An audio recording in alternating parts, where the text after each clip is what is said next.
एक बार की बात है कि गांव में एक लड़के की मृत्यु हो जाती है और उस लड़के की मां बहुत ज्यादा रो रही होती है।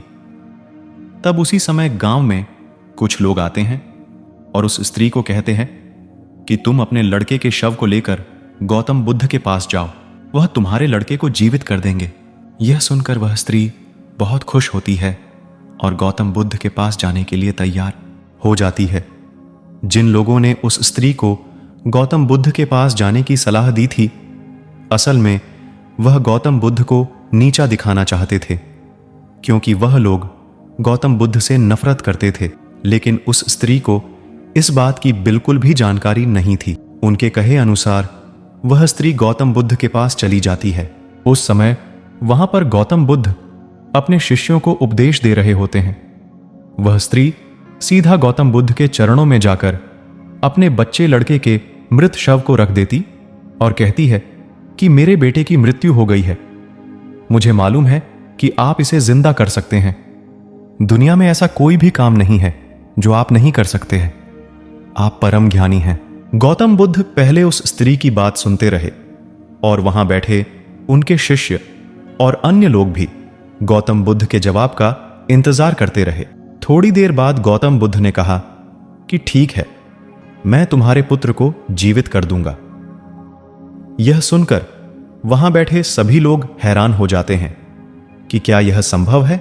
फिर गौतम बुद्ध मृतक लड़के की मां को कहते हैं कि अपने पुत्र को अगर तुम जिंदा करना चाहती हो तो तुम्हें मेरा एक काम करना होगा। स्त्री कहती है कि आप बताइए, मैं काम करने के लिए तैयार हूं। गौतम बुद्ध उसको कहते हैं कि तुम एक मुट्ठी भर गेहूं लेकर आओ, लेकिन गेहूं उसी घर से लाना है जिसके घर में कभी भी कोई मृत्यु नहीं हुई है।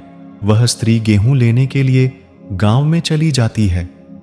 पहले घर में जाती है, गेहूं मिल जाता है, लेकिन उस घर में काफी समय पहले बुढ़े आदमी की मृत्यु हो चुकी होती है। ऐसे करते करते हुए काफी घरों में जाती है, लेकिन सभी घरों में कभी ना कभी किसी ना किसी की मृत्यु हुई होती है। अब वह इस तरह समझ जाती है कि ऐसा नहीं हो सकता कि किसी भी घर में मृत्यु ना हुई हो। जिस घर में किसी ने अगर जन्म लिया है तो उसकी मृत्यु भी अवश्य हुई होगी। फिर वह स्त्री भी गौतम बुद्ध के पास चली जाती है और वहां जाकर गौतम बुद्ध के चरणों में जाकर बैठ जाती और कहती है कि आपने कुछ भी नहीं कहा, लेकिन मैं सब समझ गई कि जिसका जन्म हुआ है उसकी मृत्यु भी अवश्य होगी। चाहे वह इंसान सुंदर हो, करूप हो, बूढ़ा हो, जवान हो, अगर उसने जन्म लिया है तो उसकी मृत्यु अवश्य होगी। मुझे इस बात का ज्ञान तो था, लेकिन मैं इस बात को मानने के लिए तैयार नहीं थी। अब मुझे यह बात समझ आ गई है। और फिर वह स्त्री वहां से अपने बेटे की लाश को लेकर गई।